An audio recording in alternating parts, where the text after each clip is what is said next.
키워드로 보는 국회는 지금. 두 번째로 살펴볼 키워드는 검찰개혁입니다. 문재인 정부 들어 최고의 이슈는 바로 검찰개혁이라고 할 수 있습니다.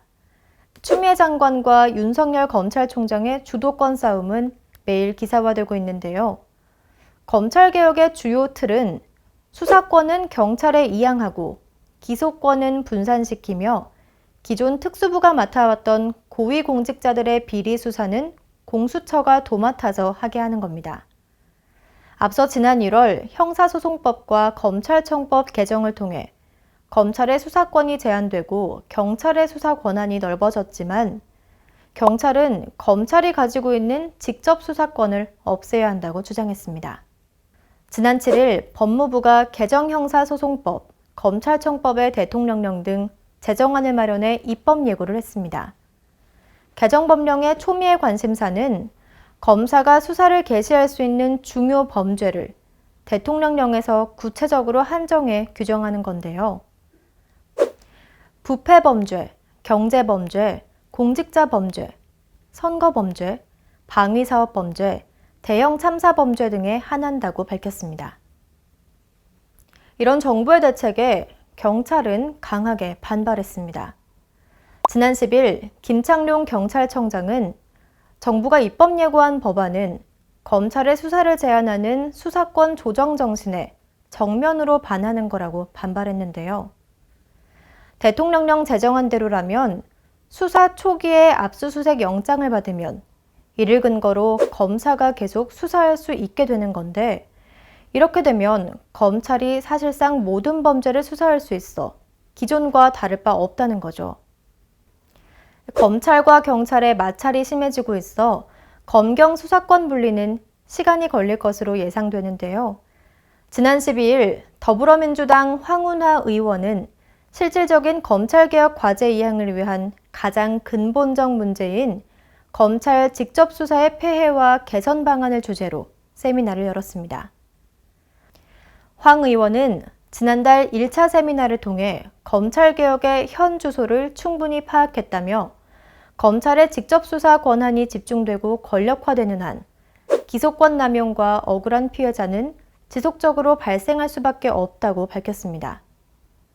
세미나에 참석한 한겨레 20일 김규원 기자의 주장에 따르면 검찰청법 제4조 1항에 검사는 공익의 대표자로서 다음 각호의 직무와 권한이 있다고 명시되어 있지만 사실 대한민국의 헌법상 공익의 대표자는 시민이 선출한 최고 권력인 대통령과 국회, 그리고 지방자치장과 지방의회에 해당한다고 밝혔습니다.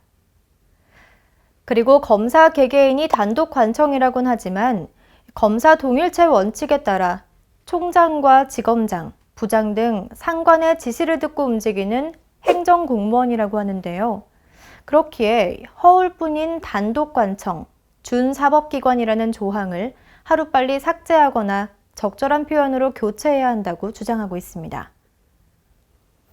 검찰이 지금 이렇게 막강한 권력을 갖게 된 건 우리나라의 어두운 근현대사가 뒷받침하고 있기 때문입니다.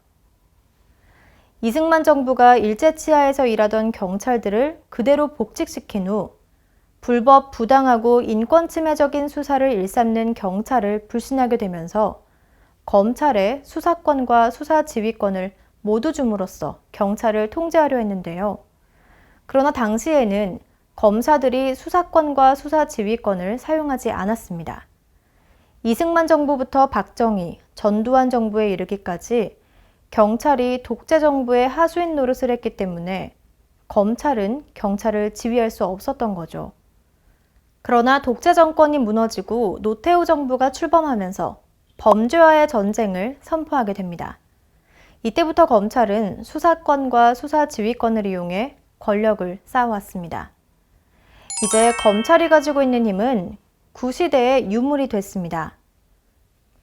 검찰의 그 막대한 힘을 조금씩 빼려는 문재인 정부. 하지만 검찰의 저항이 만만치 않습니다.